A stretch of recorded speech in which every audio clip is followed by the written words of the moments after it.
Praise the lord. అందరికీ హృదయపూర్వకంగా వందనాలు. అందరూ బాగున్నారని ఆశిస్తూ ఉన్నాను. పరిశుద్ధ గ్రంథంలో ఒక చక్కని మాటను నేను మొన్న చదువుతూ ఉండగా ప్రభు నాకు జ్ఞాపకం చేశారు. యథార్థవంతులకు దేవుడు ఏ మేలు చేయక మానడు. ఆమెన్.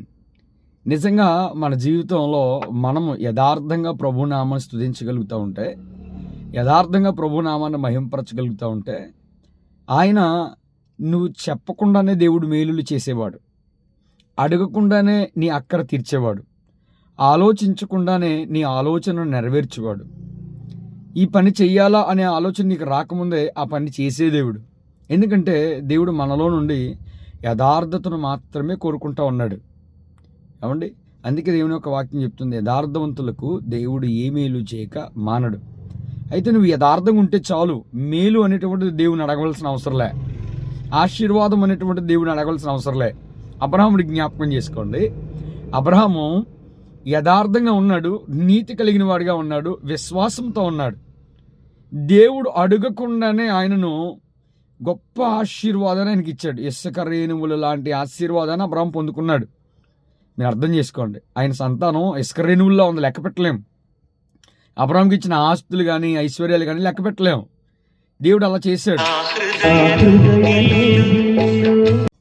నిజంగా మనము అడగకుండానే ప్రభు అన్ని అక్కర్లు తీరుస్తాడండి. అందుని బట్టి మనం ఎంత సంతోషించాలి. అందుకోసమనే నేనేమంటానంటే, దేవుని దగ్గర యథార్థంగా ఉండడానికి ప్రయత్నించేయండి. దేవుని దగ్గర నమ్మకంగా ఉండడానికి ప్రయత్నించేయండి. మనకున్న చాలా చిన్ని జీవితాలు.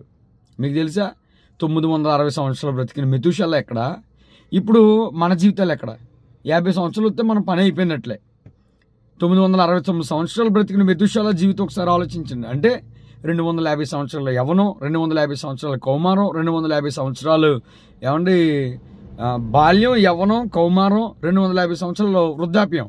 వా, దేవుడు ఎంత ఆశీర్వాదం ఇచ్చాడు. ఈరోజు మన యథార్థత మనకు దీర్ఘాయుష్ను కలిగి చేస్తుంది. మన యథార్థత మేలులు కలిగి చేస్తుంది. మన యథార్థత మన అక్కర్లను తీరుస్తుంది. God bless you.